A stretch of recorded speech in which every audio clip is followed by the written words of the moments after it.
past week, Toronto FC looked a lot more like the team we expected them to be this season. Right in time, Mike. A pair of solid results. First, the defending champions. I think I can still call them the Columbus Crew. Not sure. Before a 1-1 draw at Yankee Stadium with NYCFC, things are generally looking up for the Reds as we go into this week. My name's Mitchell Tierney. This is Waking the Red Weekly, presented by Footy Talks. And this week on the show, one of our favorite guests is back, James Grossi of TorontoFC.ca.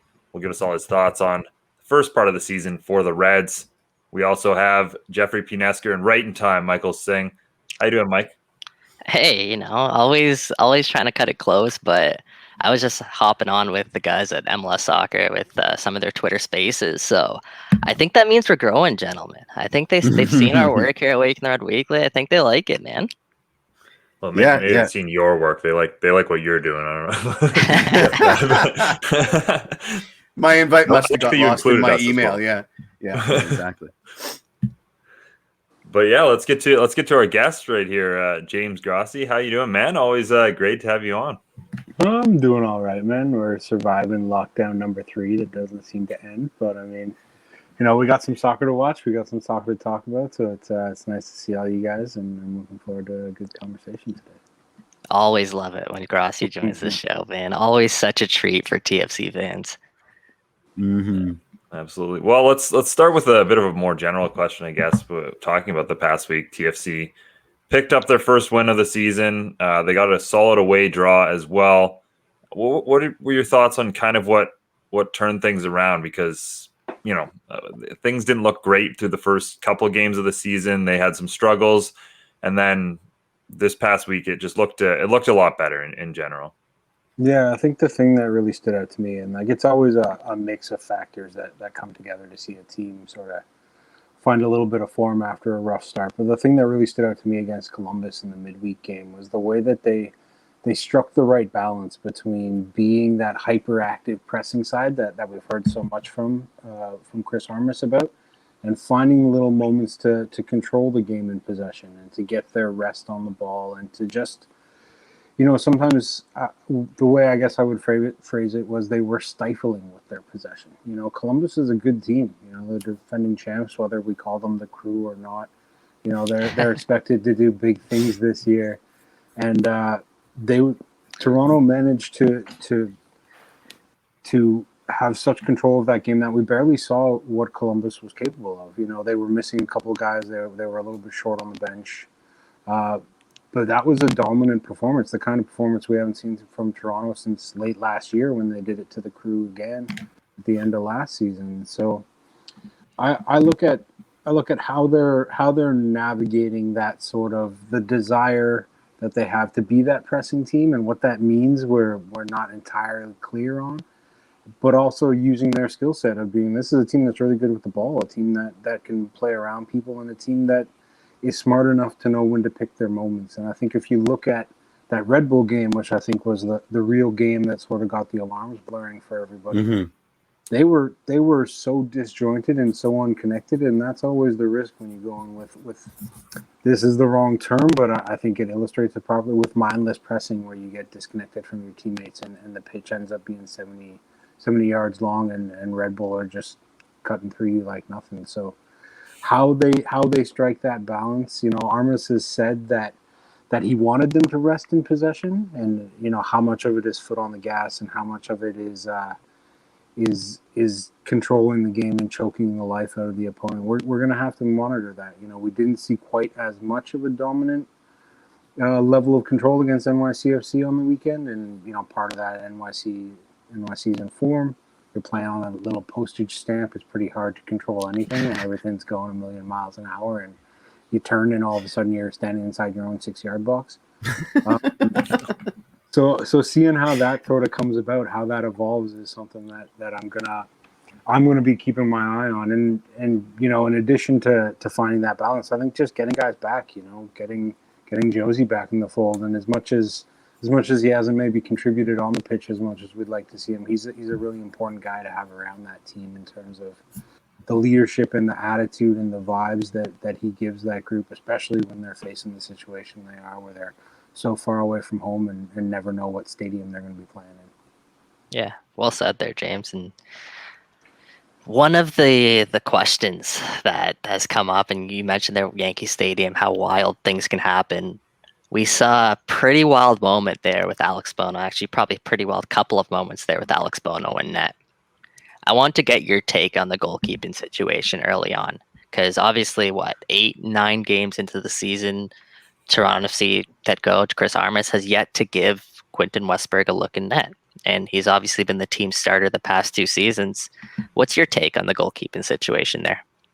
I understand why it's such a big sort of source of, maybe controversy is not the right way to put it, but something that everyone's asking questions about is exactly what's going on. You know, Q came into this team, and for the last 18 months, 20 months, whatever it's been, he's been the pretty clear number one.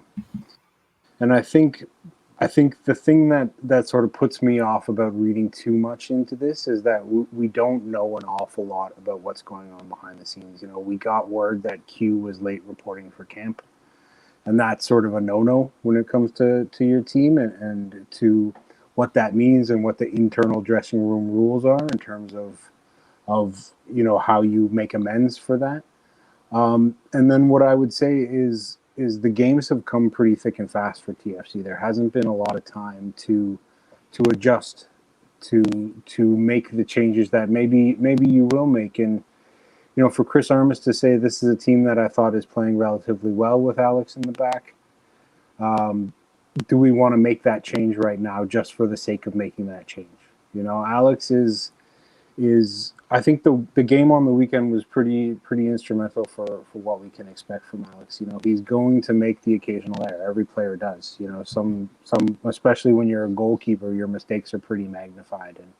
And that one where the free kick gets away from him, and it's a pretty wickedly hit free kick, but you want to do better. The turf in Yankee Stadium, who knows what it's like. But again, you want to do better, and he rightly held his hand up afterwards. Then about 2 minutes later, in the next NYCFC free kick, he makes a pretty stunning double save that prevents the game from going 2-0 and very much helps TFC win what would turn out to be a point on the day. And so, you know, I'm with everybody else that I don't think we have the full story in terms of what exactly is going on. And the one other thing that I would throw out there, and this is just pure speculation, is that, you know, Westberg is 35. He's 35, he's 36. Goalkeepers can play much longer than your average outfield player, but Alex is 25. He's entering the prime of his goalkeeping career. He's probably a couple of years away from his prime, and he's a player that whether it is sell-on value or whether it is a guy who can be a starter for you for the next decade, there is value in getting Alex these reps right now. And so, you know, the other factor that you sort of have to consider is Q was very much brought in as that possession goalkeeper, a guy who was going to use his feet, and that was one of the elements that Greg Vanney liked about him so much, was he was that 11th player on the field. And if that skill set isn't as important when you're not trying to retain possession, then maybe you go for a bigger keeper. It hasn't exactly worked out on set pieces for TFC this year, but it's something that the coaching staff might be thinking. But I think like everything, it's a confluence of factors and a whole bunch of things. And yeah, it's going to be interesting to see sort of where this goes. You know, we're getting first part of the season's always really choppy. It's always hard to get guys minutes when you want to. And now we're entering a weirder spell where we have an international break and a Gold Cup coming up. So this is just going to be as disrupted. So stay tuned, I guess, is all I can say. So Alex is entering his prime. Does that mean Q's entering his Buffon years? Because I don't know. I think I might enjoy that. Just to follow up before I ask you my question, there's been a dialogue on the WTR boards that Chris is going to start Bones just because he doesn't want the confidence hit for that gaffe. Do you think there's logic in that? So it's not even about, you know, who deserves a start. It's about not resting Bones and affecting his confidence towards the rest of the season.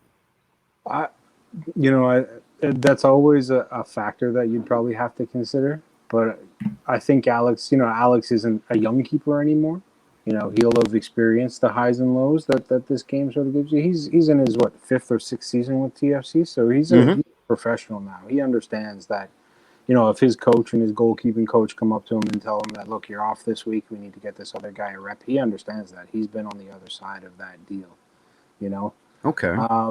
But at the same time, yeah, he's been on it a fair bit where he was the guy in the cup match, or he was the guy that was coming in for the midweek game. The thing that I would say is that it's a little bit more awkward when you're no longer in that busy spell anymore, and all of a sudden, you know, TFC, they come out of this 4 games in 11. Nope. I was very curious. Yeah, we lost James. Well, I think what he was gonna say, and I'm sure he'll let him continue, was that TFC, like perhaps it would have been easier for TFC to make that Quentin Westberg start in that rotation when there was a cluster of games, right? As opposed to now, there's a week off. It's gonna kind of reset there. We'll bring James back on and we'll let him finish his thought, but I believe that's kind of what he was saying. He's connecting his stuff. Okay, no worries. What are your guys' take on the goalkeeping situation? No, I wanted to talk about how much I love the turbo pitch at Yankee Stadium. Oh yeah, it's an absolute favorite. I love it. I absolutely adore it. But anyway, what I think of the keeping situation, I agree with you. I think fixture congestion was the time, and now we're past that. And James getting ready. Now we're past that, and it's going to be more awkward now when it didn't have to be. So, yeah. I think picked you up right in stride, James. You were saying like there's 4 games in 11 days that TFC played before, and now there's going to be kind of a week off in the goalkeeping situation. Yeah, it's a little bit easier to make that change when you can tell the guy that it's purely just because he's been on 4 flights in the last week, and you want to give the other guy. It's a little bit more awkward now, especially after the error on the weekend. But I think, you know, these guys are all adults. They're all professionals. If that's what Chris wants to do, they'll have that conversation. And I don't think Alex will think twice about it, you know? Nailed it. Cool. I had to predict what you were going to say next. And I absolutely nailed it, James. Let's go. All right. So, who's most impressed you this far in early days? And conversely, who do you think's been the biggest disappointment? I'll start out with the guys who have impressed me. And it's a couple of young guys. And I think they're young guys, and I'm picking 2 because that's what I always do when somebody asks me a simple question like this. Mm-hmm. And they've impressed me for different reasons. The first one is Schaffelberg, right? And Jacob's a guy that when he burst onto the scene at first, we were all marveled by his speed and his ability to use the wide spaces and his ability to get in behind and all those sort of dynamic elements to his game. Uh-oh. Don't let me do this again. I think James, your Wi-Fi is giving. One sort of flaw. Go ahead. No, he's back. He's back. It's just back. Oh. Right. Yeah. No. Yeah. Just start talking. Sort of knock you could have. The one sort of knock you could have on his game was that there wasn't as much of that finishing element. There wasn't as much of that end product as you would have liked. He was a guy that would get behind his defender and not always be able to create the final action that you wanted from him. And we saw Greg Vanny sort of sideline him a little bit last season where he was very much, you know, I think he went a couple of months without getting an appearance. And he was very much tasked with working on not just being a guy that turns the corner around the outside and having that option to go inside and finding ways to make himself dangerous in that final action. And, you know, I think this year between scoring his first goal on the weekend and some of the crosses that we've seen him be able to create, I've really been impressed with the way that he's taken that next step and taken his time away from the pitch to make himself a more dangerous candidate to be an impact sub or even a guy that can do some stuff for you right from the start of the match. And the other guy, for almost the opposite reason, is Ralph Prieso. Yes, sir. From the second that we saw him make his debut at the end of last year, we were all amazed at how composed he was on the pitch and how he did not put a foot wrong as a teenager making his first steps in the professional game. And when a young player does that, you always wonder, can they maintain that consistency over the span of time? And here we are a couple months later, another half dozen matches under his belt, and I can think of 1 or 2 poor balls that he might have played in that whole time. Mm-hmm. And every single time he does, he finds himself in the right position and reads the problem and reacts and makes amends for that mistake. So those two guys, young players that have continued to impress me, although for very different reasons. One for growing and the other one for just keeping on, man. That's really interesting that you bring up Ralph Prieso there, because when I spoke to Ralph at the beginning of the season, I mean, he was kind of surprised to honestly get the run of play that he did last season. And he told me his goals for this year was to go out and become a starter for Toronto FC. What are That's we, what a you wanna month into hear. the season? Yeah. A month into the season, I think he's already there at that point where he is, at least if he's not a starter, he's one of the first people off the bench for Chris Armas. And I think that's taken a lot of people by surprise. And one of the things that's really stood out to me about his game is how sturdy he is beside Michael Bradley. Not really as, obviously his composure on the ball stands out, but also as a ball winner, as someone who can kind of clean up behind Michael Bradley. You think of Michael Bradley being the guy who kind of goes into tackles. For me, what's really impressed me is despite his size, Ralph Prieso is showing he's capable of doing that. So if he can do that consistently, which he has done, I think, the sky's the limit for that kid. Yeah, and Michael is the kind of guy that he doesn't give you his trust easily. You have to earn it. And so for a young player to come in and to have earned that trust so quickly speaks a lot about what he's accomplished in his short professional career. Yeah, speaks volumes for sure. Okay, right, get to it. I want to disappointed? hear the bad. I want to hear the bad guys. Yeah. Well, rather than single out an individual, I was just going to go to set piece defending. I do have a couple of names. I hate that player. What number does he wear? 90 something. We wasted so much TAM on him. My goodness. Yeah. No, I agree with you. Set piece defending. It's sort of the bread and butter of your game. And granted, it's a new team. They're sort of figuring things out. Chris Mavinga wasn't there for large stretches of it, but if you're giving away set piece goals every game, every other game, you're putting yourself in a hole right off the start. And so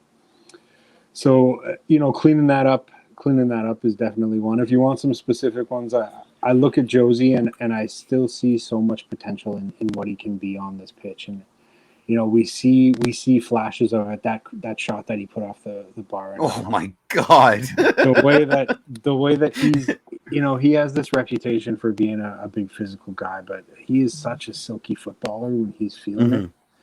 And the thing that frustrates me about Josie is he's such a rhythm player, and I think the same goes for Io too, where they're players that really thrive on getting their reps in, and they need their minutes, and they need to be in the hunt, and that's when their sharpness comes into focus.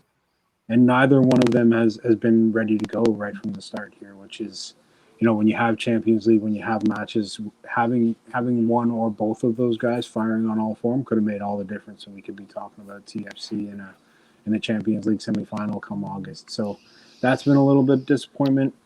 I still want to see a bit more from Omar Gonzalez in terms of organizing headers around him. It goes to the set piece thing, but it also goes to the value of Drew Moore on that back line a couple of years ago. Was that he organized everything about it. He orchestrated how that team was going to shape up. And I haven't quite seen that same structural confidence in that marshalling. Yeah. It's a leadership thing. It's a leadership thing. I actually think that once you've worn a kit with suede tassels repeatedly many times, nothing bothers you anymore, and you're completely unself-conscious on the field. Yeah, so you are impervious to all criticism. It's like, whatever. Have you worn silk tassels or suede tassels on your kit? No. So yeah, exactly. The smile in that picture too, the sort of, I know this is terrible, but I'm loving it. I want one so badly. I mean, but that's besides the point. Yeah, Mitch, I think you're up there. Yeah, well, you sort of answered my last question. So I want to ask a little bit about the first impressions we got of Jefferson Soteldo this week. I mean, obviously limited time, and I don't think you can fully judge him without what we assume will be his running mate, which is Alejandro Pozuelo. But what are your thoughts on what he might be able to bring to Toronto FC? It's funny, like the first thing that you always worry about when you're bringing in a bit of flash from South America is he going to be the kind of guy that can play with his teammates, or is he going to try and do everything himself?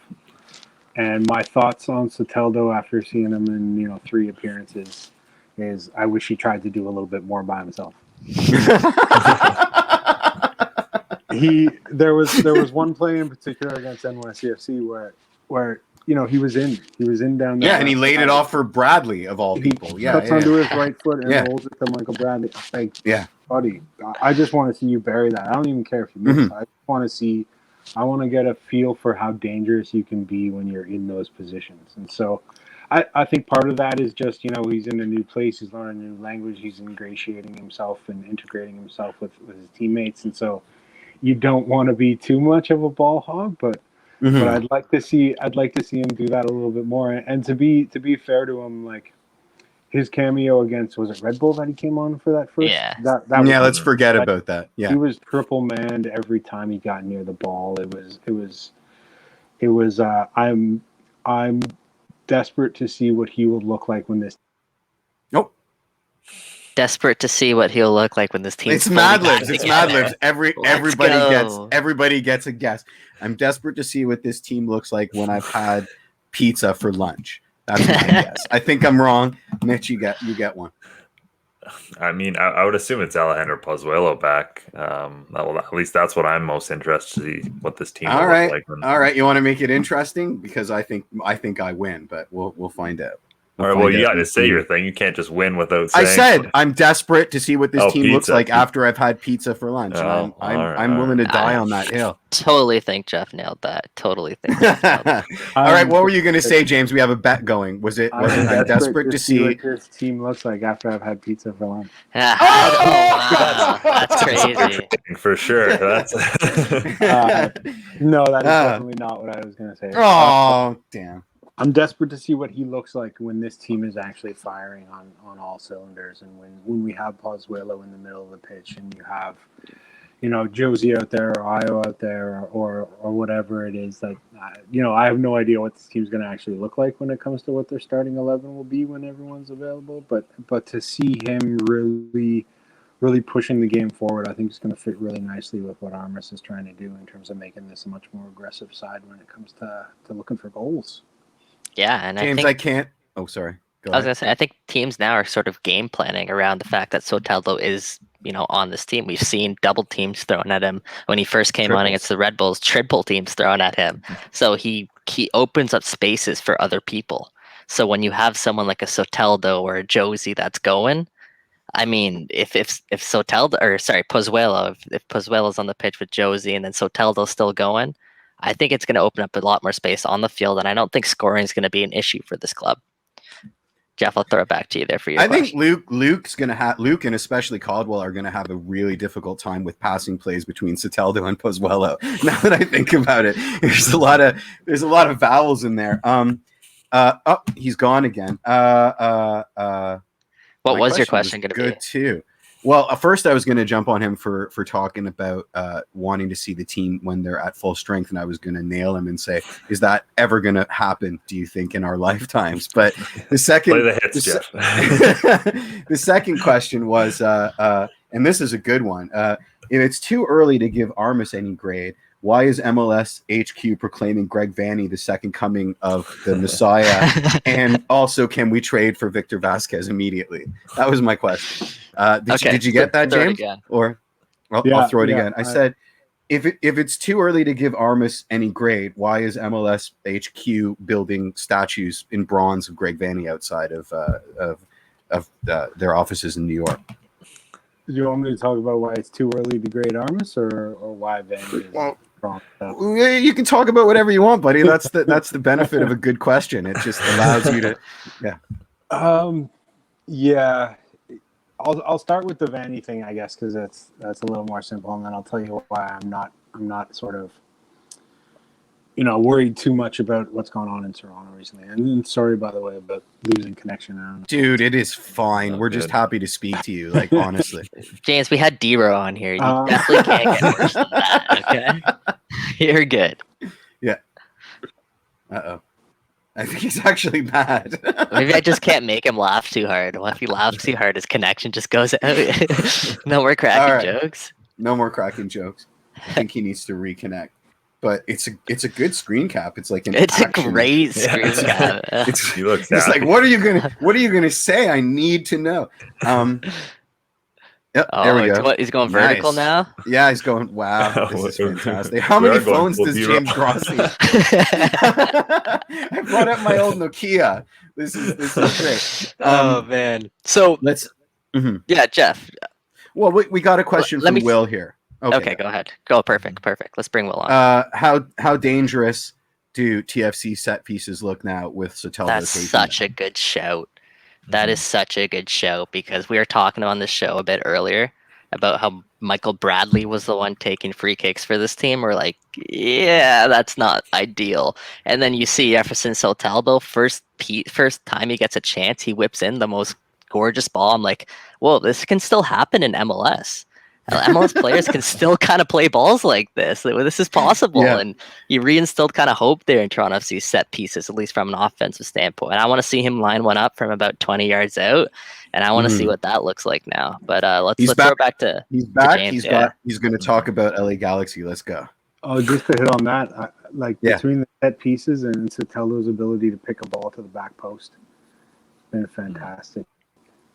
There were a couple in that last play that I'm not sure if I'm broadcasting now. No, you're good. No, you are. You're Yeah, absolutely. I'm just wondering what this has to I'm do good? with Greg Okay, Banning and LA Galaxy. Yeah. So the way that I read the sort of Vanny Love thing is MLS is a league where oftentimes the recognition for good work done sort of comes a couple of years too late. You know, it takes a little bit of time for a coach. You know, how many times have we seen a coach get coach of the year or two after the season that he really, really did the work, but he didn't win the trophy or he didn't get the headlines, and so he didn't get the recognition that he should have gotten at that I time. love this answer, man. This answer is fantastic.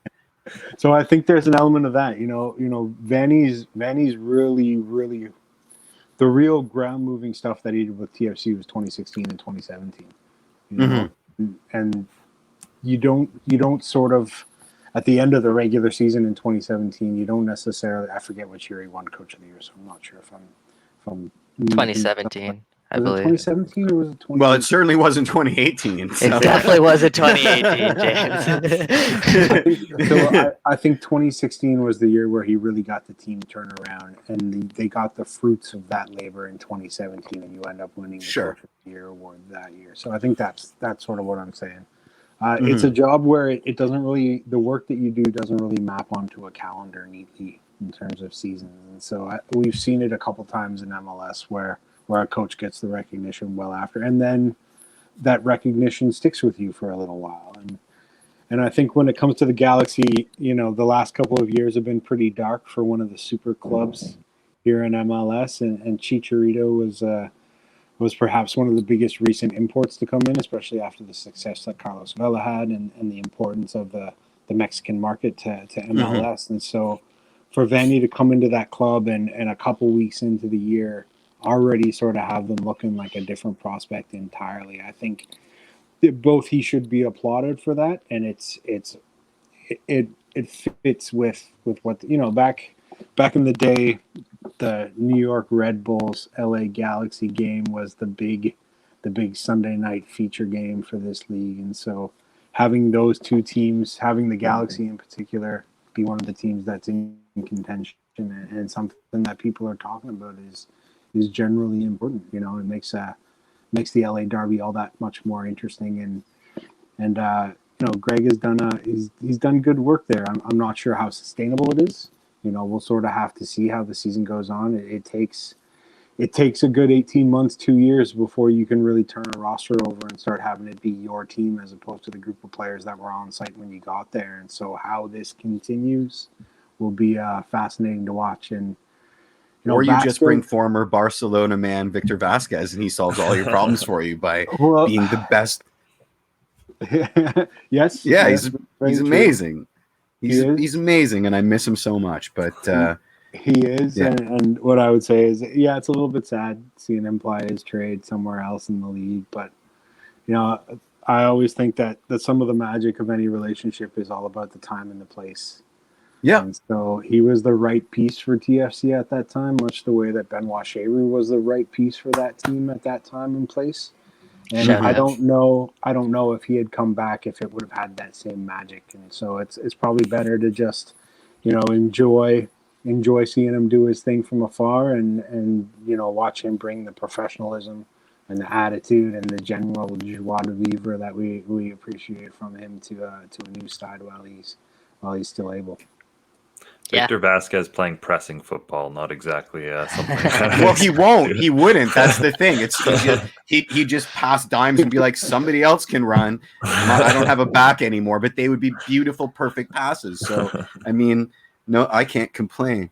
Mike, you got a question to wrap it up? Well, I was gonna just build off what James kind of said. There's Javier Hernandez Chicharito leading the MLS right now in goals scored. He's leading that Golden Boot race. He has 7 goals in 5 matches, which I mean is way better than what he did last season. So the Vanny effect there might be real, but as James said, there's a long way to go, and let's see how this plays out.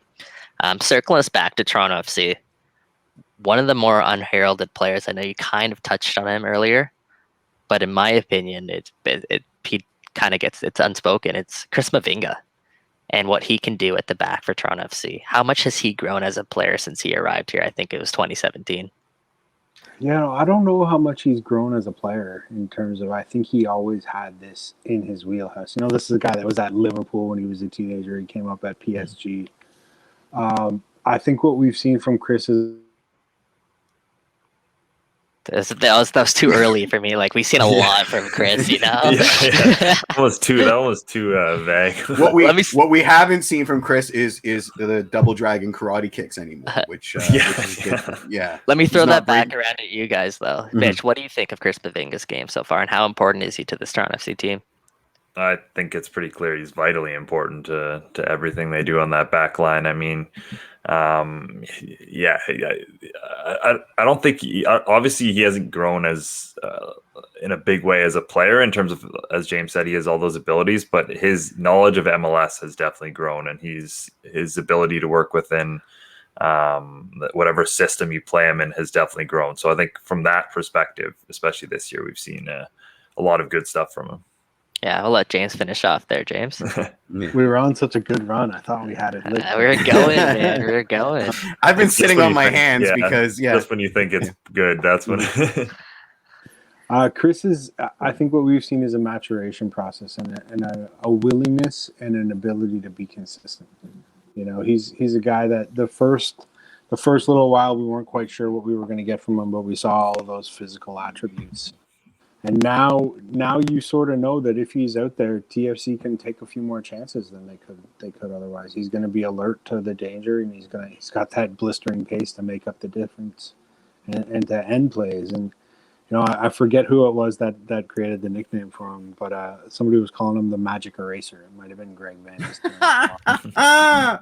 Because if there is a mistake at the back, if you get caught a little bit too far upfield, if your line is a yard or two too high, he will make up that distance, and he will make up for that mistake. And so, he's been.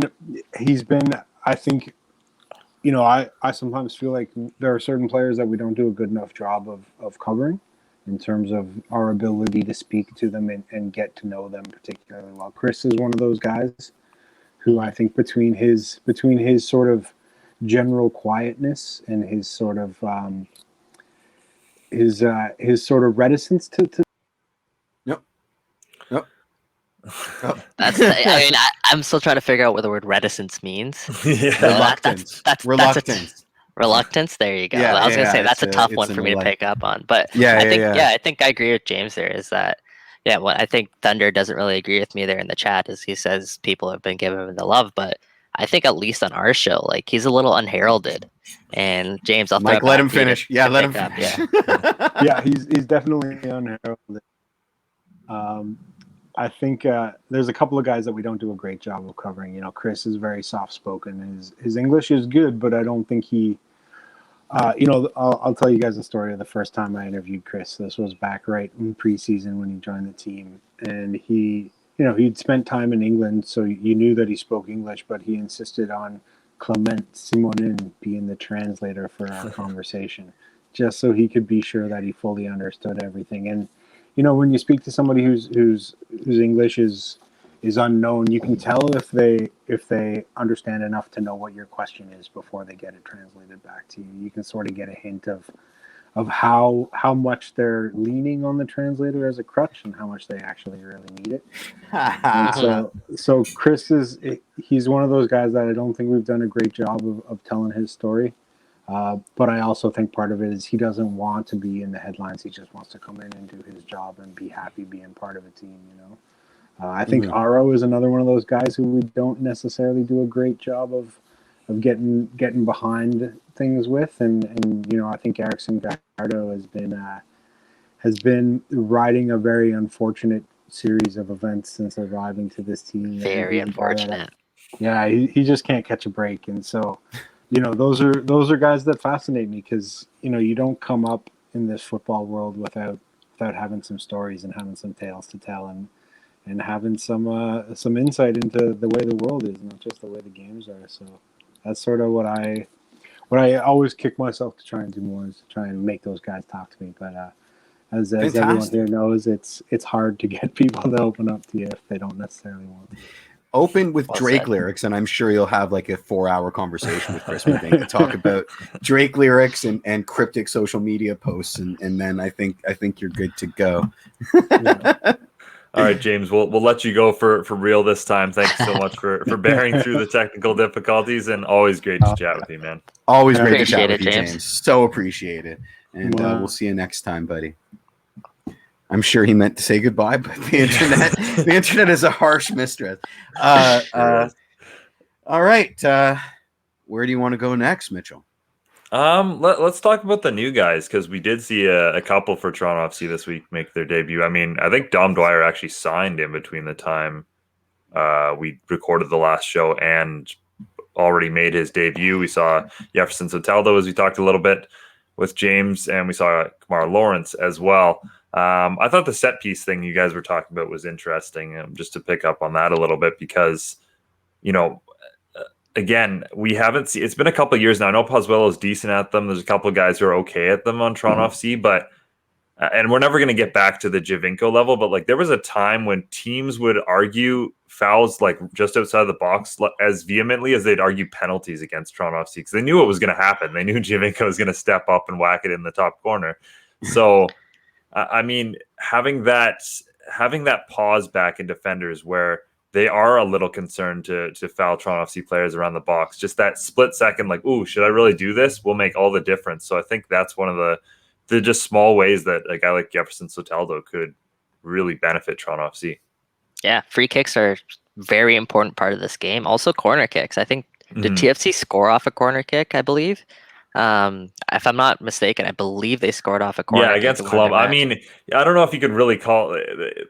Soteldo took the corner kick. It took like 40 bounces, and then Bradley put it in. So it was a volleyball goal, but yeah, but I think he got the first ball to Omar Gonzalez, I believe it was. So like the delivery, you could just tell the quality's there on the delivery. Just everything's more dangerous when Soteldo can get his hands on the football. And like Mitch said, we haven't had something like that since Sebastian Javinko. He won't. No expectation for him to be like Javinko. Javinko was literally the best free kick taker in all of world football. Literally, by the numbers, Javinko is the most successful free kick taker, I think, of all time. And there's no way that he can kind of compete with that. But a better threat than Michael Bradley is all we're asking for, guys. Just a better threat than that. It's funny how many people have said how good Josmer is at taking free kicks, and yet he's taken, 3 in his TFC career? And I think he's 1 for 3. You remember that one that was basically a Giovinco kick that went just sailed into net? He scored in a Gold Cup final, though, so I feel like that gives him some he scored a free kick in a Gold Cup final, so I feel like that gives him some extra credit. True enough. I think I brought this up on the post-game spaces, which is that somebody said, and I really wish I could remember who it was, but watching Soteldo reminds him of the first couple games with Victor Vasquez, where, you know, Soteldo is putting balls into space, no one's there, and he's mostly frustrated because he's not going to change his game for MLS players. Like, that's where you should be, and eventually you'll be there. What would you agree with that sentiment? Yeah, I personally would. I think I mentioned this on the post game as well. Is MLS is growing very quickly. It's moving in a direction where the quality is getting better. The level of soccer is getting better overall. And I think the reason why TFC went out and got a player like Soteldo is because they like all of those aspects about his game. Now, I do think there is a bit of a balancing act there where, yes, TFC players have to catch up to where Soteldo is, but also Soteldo has to also reel it back a tiny bit to adapt to the league and where the league's going, find the spaces in MLS. They're going to be different than in Brazil. So there is that balancing act there, but I don't want Soteldo to change his game. I don't want to see Soteldo. I want to see what Soteldo is, and I want to see TFC players adapt around him because I think the TFC players do have the quality. It'll just take time to adapt. Yeah, and I think we've mentioned this before. Like when he gets those kind of more like-minded technical players on the field out with him, like Pozuelo and Osorio, I think that's going to be a massive difference. And that's when, those three, the combination play of those three could be absolutely lethal. Yeah, he's salivating at that. I think TFC put out a tweet this morning, actually, like right before the show, and it's the Venezuelan flag times the Spanish flag equals soon, and it was a picture of Pozuelo and Soteldo sitting next to each other on the bench. So, I mean, hopefully it's this weekend, but if not, then I think we're going to find out soon what that looks like. So what'd you think of your best friend, Dom Dwyer, Mitch? I mean, he's exactly as advertised. He comes in there, he creates chaos, and he creates a goal. That's exactly why I wanted him for Toronto FC, and it's interesting because I think this is something that might be, especially when you have 5 substitutes, this might be something that they can replicate throughout the season, is kind of a swap up top, whether it's both strikers, one striker. I guess they almost changed the entire front line if you want to talk about them. They almost did, yeah.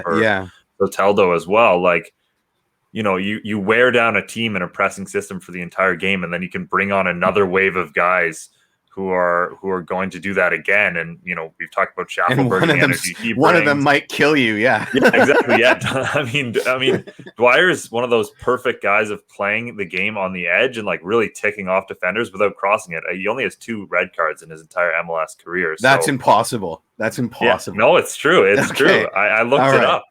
Okay, I'll double check that because I mean I did a double take at his goals per appearances because that was a surprise, right? Like, and I've said this on Twitter.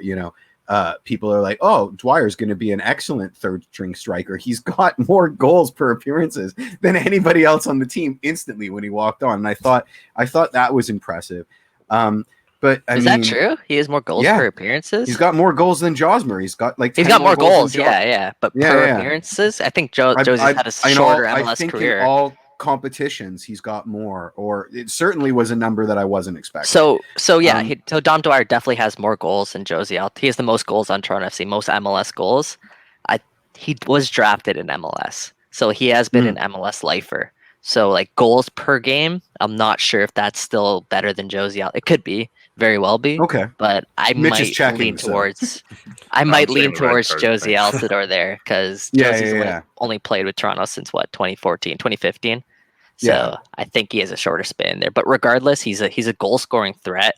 As Mitch kind of mentioned, he's very powerful, and as Chris Armas mentioned before, the game, he adds this bite to Toronto FC that they didn't have. This he does. toughness, this edge, and it's something that they were looking for. They wanted to be a team that's tougher to play against, that teams don't want to play against.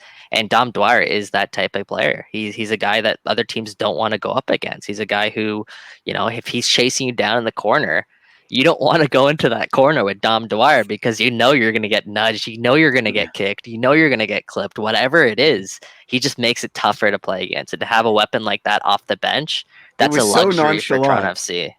It was so nonchalant. Like he just like, "Oh, I'm just gonna look over my shoulder here. I'm gunning for you. Like you were in my sights from midfield, but oh man, I didn't see you there. That's so weird." Did you think? I honestly didn't even think that was. I think that just showed how strong he was. I wasn't even sure if that was intentional. I know once he made contact with them, he definitely followed through. But I wasn't sure if that was intentional from the get-go. Like, full arm, full arm extension.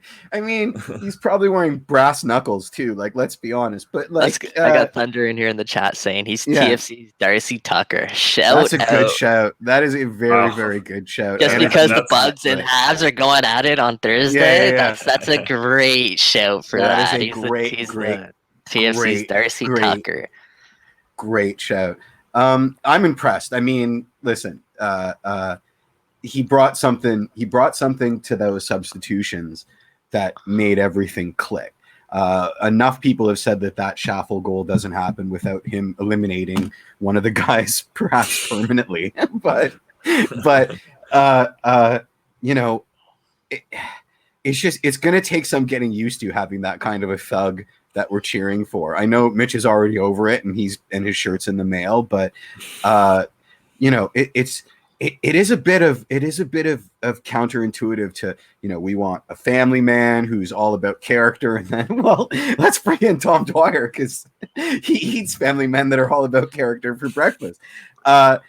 You know, more power to him. Love him in the red shirt. And I thought he was like the matchstick and the Tinder for that goal. So there you go. It took one 20-minute appearance for Dom Dwyer to change Jeff's mind right away. Oh no, my mind ain't changed, but I'm quite happy that he's on our side. That he's on our side now. Yeah, he's one of those players that you'd love to have on your team, but hate to play against. So yeah, he's on our team now. Let's love him, man. And I like the fact that he makes TFC's bench that much better. Like, if you look at a bench, yes, you can add defensive depth, but from a manager's perspective and in terms of a game changer's perspective, it's very rarely where a defender is that substitution off the bench that changes the game. Mm-hmm. More times than not, it's an offensive player. It's a guy who can make a difference up top. It's even in the midfield.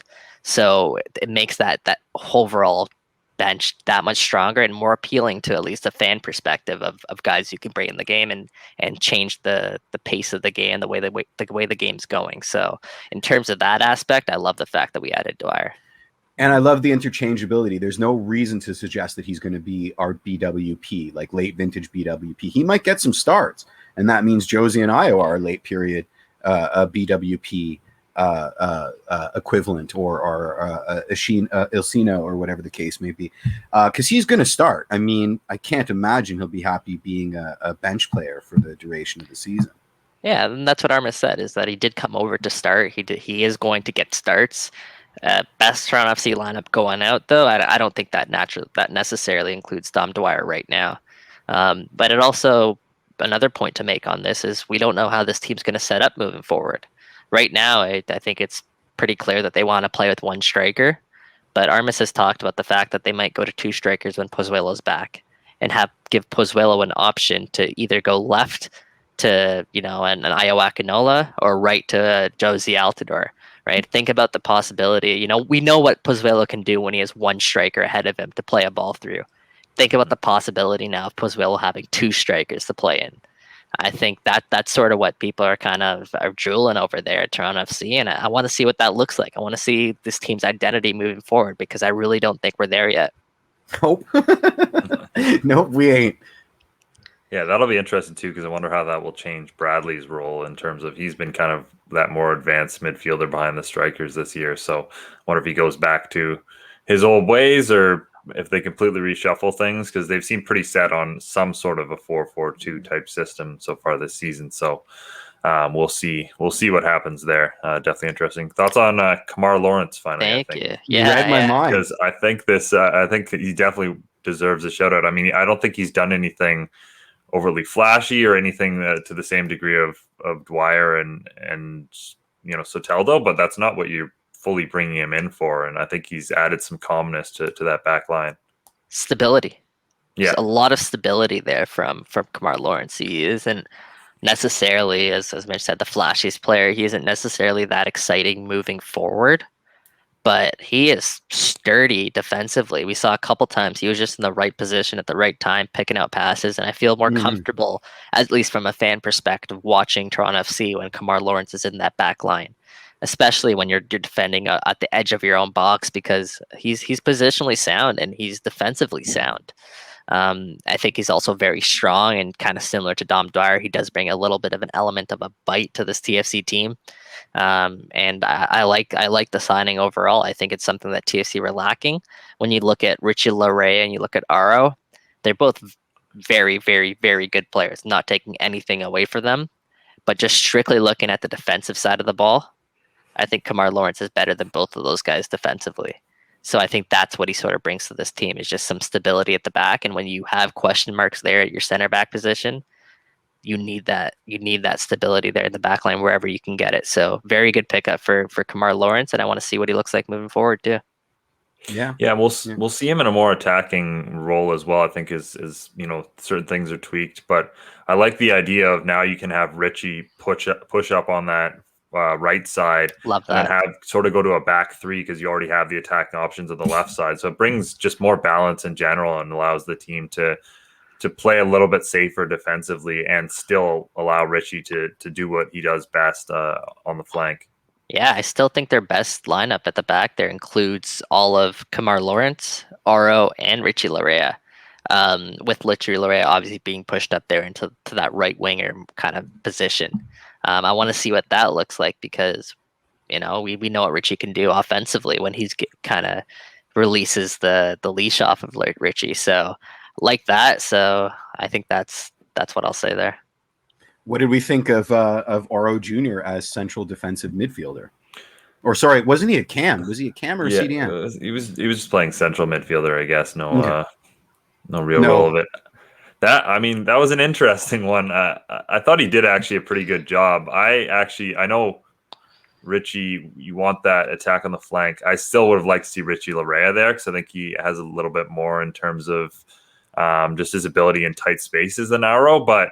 Yeah, I mean, it was definitely an interesting one from Armas, and I liked most of what I saw. I'm going to be honest. I was very distracted during that game. No idea why. There might have been another soccer game going on at that time. We saw you tweeting, buddy. We saw you. Yeah. But with that being said, from the bit I did see of him, I was pretty impressed, and it's a good sign when you have guys who can play in multiple positions like that. Well, Armas spoke about that post game and why he kind of decided to start Oro at central midfield. And the reason being is, Oro told him he has played there before. Armas joked that it was probably when he was like 7 years old or something, but he is technically sound and he is capable of playing that role, especially beside someone like Bradley to kind of complement him. Oro is obviously more of a ball-playing player. But the main reason why he decided to do that is because he knew other players on that TFC team were going to be coming off. He knew Kamar Lawrence wouldn't go the full 90. He knew Josie Altidore wouldn't go the full 90. He knew Ayo Akinola wouldn't go the full 90. There were a couple other players in that mix. I can't think of them off the top of my head who they knew wouldn't go. Soteldo's another one. Yeah, Soteldo. Yeah. Another one who there. So instead of burning a substitution and bringing Oro on later in the match, they decided to put Oro on the field right away, so they didn't have to use that extra substitution, and then eventually slide Oro to left back, where he's more comfortable there when Kamar Lawrence came off. TFC actually ended up using all 5 of their substitutions in addition it's a great to keeping, fanfare, I think. So in addition to keeping Oro on the field. Yeah, exactly. So there was, a method behind that madness there that would stem beyond just Oro being a central midfielder. It was the fact that, Armas knew he would need to get Oro in the game somehow, eventually, and why not get him in the game right away as opposed to burning a sub when your alternative might be someone who's a little bit better than Oro there at that position, but not incredibly, not much of a difference because, we saw Mark Delgado wasn't in that lineup. And Osorio's obviously out as well. And Ralph Prieso, I think, was coming off a little bit of a knock. So, it just made sense to kind of put Oro in that position. And that worked out with Mullins and Schaff obviously making the difference there in the end. 2 substitutions. Sweet. Are we going to do the Michael Singh injury report? We can roll it. We can roll it. I don't know how much of an injury report I have, but let's well, do no, it. we can veto it and talk about salaries. We haven't talked about that. That's an interesting topic we can get into, and then just quickly for the injury report. Well, you can't do it until I roll the title. So hold on. All right, roll the title. It's the Michael Singh injury report. Totally worth it. Okay. Yeah. So 2 things. I heard Delgado's just a little bit of a knock, nothing serious. So hoping he'll be back Saturday, and Osorio should be back on Saturday. He was kind of coming along last week, and Armas said he would have been available last Saturday, but they were going to take a cautious approach with Osorio. So I expect Osorio to be available Saturday, barring any other further setbacks. We know that injury is a complicated one, so you never know. In He terms would of have been back if Pozuelo, it weren't for you snooping kids. But anyway, continue. in terms of Pozuelo, I mean, he's been training with Toronto FC team without any pain. Sorry, not with the team. He's been training alongside, the what do you call it, the athletic trainers and strength coaches. Oh. He's been doing all of that without any pain. He's been Without any pay? Pain. Pain. Okay, So good. yeah, he's not hurting or anything like that. He's been sprinting. He's been doing stuff with the ball, and all of it's been okay. But they know the injury is there. They know the quad injury is there for Pozuelo. So it's that balance of making sure that's fully healed so nothing further happens, and getting Pozuelo back. And obviously TFC, before this last week, there's a lot of pressure mounting to bring Pozuelo back because TFC weren't getting results. I think they might have bought their superstar a little bit more time. Now, if I didn't see that tweet before the show where kind of teased that Soteldo and Pozuelo are coming back, I actually would have said that I don't think Pozuelo is going to be back this weekend. But the fact that TFC social media is sort of teasing that tweet with Soteldo and Pozuelo there, it kind of gives me some hope that we're going to see the two link up there up top this weekend. So keep an eye out on that. We will have an update on that closer to the match. When it doesn't happen, make sure to @ TFC social media with all your vitriol because we give you. No, I'm just kidding. Don't. They don't need it. Ivan wants to know about JMO. What's up with JMO? I couldn't tell you what's up with JMO. I mean, he's at the point now in his career. I think he's picked up a couple of knocks and random knocks, so I'm never surprised to see his name on the injury report. I haven't heard it's anything serious, so there is that. But I'm not too certain what the deal is with JMO. Okay.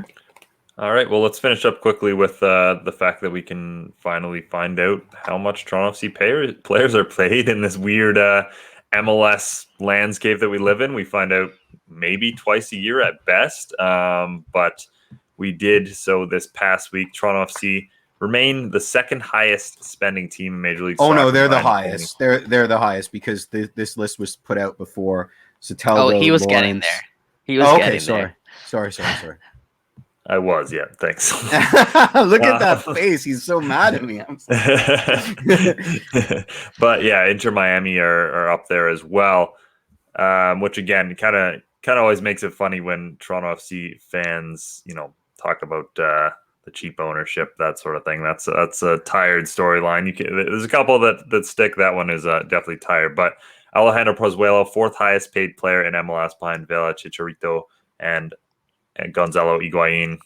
He has $4.6 million per year.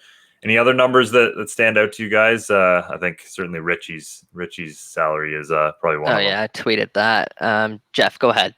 Well, before we go TFC, so Gonzalo Higuain is making like $8 million, and his brother's making the senior minimum, which is very interesting. I suppose that was a consequence of them wanting so desperately to play together. Or it's Inter Miami, and he's got 16 condos plus the senior minimum. Back to you, Mike. Let's talk TFC number. You're saying Federico there? Yeah. Yeah, he was a player coach with DC right before that, right? Mm-hmm. So, I mean, I feel like he was already in the latter stages of his career. Obviously, this season, he showed us that he still has it, and he's definitely worth a little bit more than that, but I wasn't surprised to see him come in at that number. Now, to TFC, obviously, we talk about that. Richie Larea, that's highway robbery for Richie Larea, like $200 and something thousand. And it's his second contract, too. I think he re-signed last season with the club. Mm-hmm.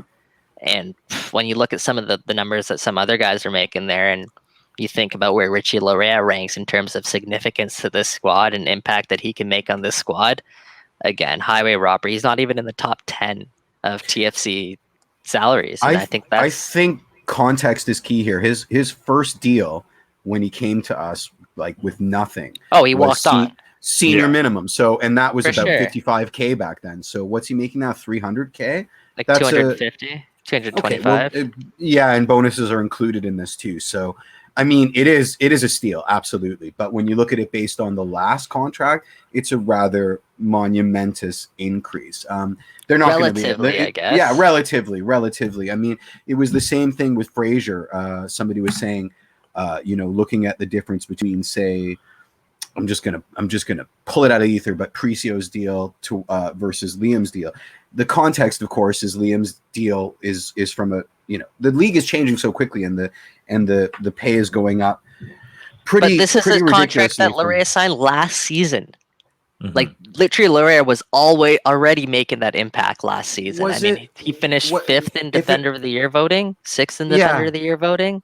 Like this is a guy who we know who's been a game changer. Say maybe last year he took a this is a pandemic and we don't know when it's gonna end discount on whatever raise he was gonna get as a good hometown boy. Maybe perhaps I understand. I understand the logic kind of there behind it. I just want to point out that absolutely it's ridiculous. That TFC got there. Another couple of guys that stood out to me. I think Chris Mavinga. He's making what 800,000. Something like that, man. You look at Omar Gonzalez is making about 1.1 million. Yep. I think Chris deserves a little bit of a raise there. And again, he's one of those players who actually just signed a new contract as well. So that's probably the number you're getting him at. And to me, that's quite a bargain. Aro's still at 388,000. I believe his contract is coming up soon, so that's going to be kind of a tricky one to sort of fit under that salary budget. So something to look out for there. And just moving down the table here, Eric Savaletta, he deserves some love here. He deserves a ton of love here. Mm-hmm. Yeah, big time, man. He's making the league's senior minimum. Yeah, Justin Moore as well. But Eric Zavaletta's making the senior minimum for Toronto FC. And how often do you see someone of his experience get paid that much? He's a guy who is an MLS Cup winner, Generation Adidas draft pick. He has well over 100 appearances for this club. That's a good investment there, especially when you talk to some of the younger guys and you ask them like who are some of your role models there at the club. Surprisingly, Zabs is one of the most common names that kind of pops up there because he kind of gets along with everybody. There's a lot behind the scenes that we don't see. I think Chris Armas, and even on the broadcast they mentioned this last game, is that there were two people that really stood out to them because they were in the stands, and that was Pozuelo yelling and also Eric Zavaleta. So there's a lot that Zavaleta brings to this team besides just his play on the field, and even in that, for a senior minimum, that's some good stability at the back there, in my opinion. So absolutely. I think Zabs is a bargain there. Absolutely, it's nice to see Oso make that making bank like that. That warms my heart. So love that. I think he's also another player. He's the most expensive Canadian player in Major League Soccer. Yeah, that's underneath Cava, right? Yeah, and I still think he's a bit underpaid there. I still think Ozo can potentially even make more money because he's that important to this team. I think he's that good too. I think he's one of those players that doesn't get really the love that he sort of deserves. But it's good to see him make at least, at the 5th, 6th highest most amount on this Toronto FC roster. 6. Josie's was a surprise. His contract must have been front loaded because we were a couple $1 million higher on all our guesses for what his yearly salary is. Mm-hmm. Bono, that's a Bez deal. It's like when Zaz was making $400K or something like that. Is it though? Because Bono re-upped not too long ago. For that money? It was a new contract. I'm not on board. I could be wrong, but no, I'm not sure. I can't say for sure, but that. I just want to preface that with it could be an Alex Curtis deal. I'm not sure. I'm not certain. I see that money, and that to me reeks of 2018. Bez just giving money to everybody but Stephen Beitashour kind of. Here's an interesting one. What do you guys make of Ayo Akinola's deal? He's getting paid right now, guaranteed compensation, $125,000. What do you make of that? Are there any caveats to that? Like, is he a Generation Adidas or homegrown? No. He's a homegrown, but it still counts against your salary. Generation budget. Adidas is only through the draft. Yeah, that's what I thought. Again, it might be. Who knows with MLS?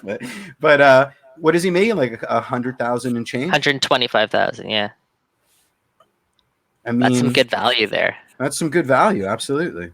I think Absolutely. another factor to consider, I think his contract is actually up at the end of the season. Yeah, So I think I agree. he could be one of those players that TFC use that young money spot on moving forward.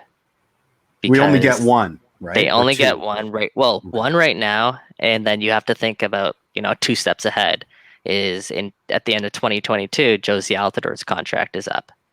So then potentially from that point on, if TFC's youngsters are coming along like they appear like they will, then from that perspective, perhaps TFC go for a younger designated player then, and then get 3 spots at that point, reinvest back into their youth. Yeah, give Now them we what they know- deserve. Yeah, exactly. Yeah, I the like other that. factor Yeah. to consider into that is that we know a lot of these TFC youngsters do want to make the move over to a higher level, specifically Europe. So, it's something to keep an eye on, at least moving forward. But It's a good shout, Ayala at 125 is a bargain. Is a bargain right now, Yeah. especially with what he did last year. Yep. Michael Bradley at $1.5 is still a bargain. Yeah, Mhm. good shout. Great shout. Great shout. He doesn't get enough love for that either. Taking that Yeah. $5 million pay cut to become a TM player. So TFC can go and get another designated player. I'll tell you, and it pains me to say it, who isn't a good value, and it's number 10 on the list, unfortunately. I mean, the elusive TAM winger has cost us a ton of money over the years, but $330,000 for Erickson Gallardo is, it gives me no pleasure to say it, but it's a misuse of funds. Yeah, good, fair shout, absolutely. But overall, this TFC team, if you look down top to bottom, and you got to give the front office credit for this, is that there's maybe 3 contracts on here that you can consider a bad contract, in my opinion, at least. And that's the one is Omar Gonzalez. I don't think that's a terrible contract. I don't think It's not the worst. Don't. It's not the worst. It's just not the best value. So I think he can kind of slide under that umbrella there that I'm trying to say. I agree with you though. Like, it's not the worst contract whatsoever because he's so much experience. It's a deal with Liga MX, right? Like, exactly. And Bradley's played with him. Josie's played with him. No, exactly. Yeah, like I don't hate it. Looking at it objectively now, what Omar Gonzalez brings to this team, what he's done so far this season. If he's your 5th highest paid player on your roster, I don't know. That's not the best value for me. I wonder what Nashville's playing Zimmerman. I wonder just as a. I mean, we don't know, but is he a DP? Interesting to look at. He I might don't be. think so. Okay, well, if they have not, a bunch of DPs. No. Yeah, so that's a steal then, if whatever Zimmerman is, because we know how important he is to Nashville. But the other 2 contracts that I think can be considered a poor contract at this point, at least, Alex Bono as well. Absolutely. And then I had one more down there. Josie. Yeah, it's got to be Josie still. It's got to be Josie. Like, just from an availability standpoint. And it's not even price wise for Josie. It's just the fact that he takes up designated player spot. That too, yeah. Right. Yeah. If Josie Altidore is making $1.5 million like Michael Bradley is, I don't think we're having this discussion. It's just the fact he's making $1 million, $2 million more than that, and he takes up that designated player spot. But I agree. Like, he can't. That's not a good contract technically because he does take up that spot. There might have been one more that caught my eye. Erickson Gallardo. We already talked about that. Yeah. So those are the 3 that kind of like stood out to me as kind of poor contracts. I think Marky Delgado's. Yeah, I think he's worth $600,000. I think that's a steal, man. Yeah, because he's in the prime of his career. He's just turned 25 26. forever. Yeah, Forever 25. Yeah. He just turned 26 years old. He's been with Toronto FC for the past 5 seasons. He has 200 plus games of MLS experience under his belt at the age of 26. He's a proven winner, and he can, play in a bunch of different positions for Toronto FC. So at 500, 600K, that's a bargain for me. Yeah, it's nice to see in a general sense these guys getting paid more too. Like, across the league, salaries are definitely going up. They're still not comparable to the big 4 salaries in North American sports, other than the designated players. But a couple of years ago, there was guys making like $15K and like living together on a. I remember the Beckham experiment. One of the most shocking pages in that book is just the salary breakdown of how much more Beckham was making than like the backup goaltenders on that team, like Alan Gordon and stuff, who are, so many players are making under 100K. So that's a positive. Another sign the league is moving in the right direction is the fact that the 300K player is like pretty regular now. That's not a that's not a surprise it's not a shock anymore to the system. Yeah, I agree. Seeing that extra, the 5-figure salaries, or the 6-figure salaries is really nice. Yeah, and by 2027, that league minimum is supposed to be 125,000. Should have been a soccer player. It's only going up, man, and that's so relieving to see, because like when I was growing up and I was playing, there was no real outlet. Like even MLS, like you kind of like turn your nose up at that because we didn't really know what the players were making at that time. But you knew it wasn't that much. Yeah, exactly. Much, no. You think about like the CFL and like the amount of like having 2 jobs there essentially, and even the Toronto Rock and the NLL. Like I feel like MLS was kind of up alongside those leagues, and they were on the same caliber. And now I think it's kind of above that. And soccer players in Canada and North America have a real outlet now to sort of make it professionally within our own backyard. So that's so great to see. Well, and obviously it just makes the players that much better, right? Because you can focus on this full time and don't have to worry at all about anything related to that. So, yeah, no, great to see. And I think we'll wrap things up there. Always great to tap into the wisdom that is James Grossi. Never disappoints. His Wi-Fi disappoints, but that's not his fault. I wasn't even disappointed. It was fun to play Mad Lib. So yeah, that's true. Yeah. We made the most of that. Thanks to Kevin and Sophia and Edwin for all their work producing and writing behind the scenes and doing everything to make this show possible. Make sure to check out the guys, and hey, maybe I'll make a little guest appearance this week over on the post game Twitter Spaces after every pre-game as well. FC game. You guys hear him? He's promising. You guys hear this right now. Mitch is promising to make his debut. Right. Saturday I'll be there. Let's go. Fantastic. You're playing Saturday, right? All right. I hope so now, because otherwise you're doing a Spaces by yourself. And that just talking about the game, the game that no one saw. Those are after and before every Toronto FC game. So keep an eye on all of our socials to check out those. And until next Tuesday. Cheers. Cheers, guys.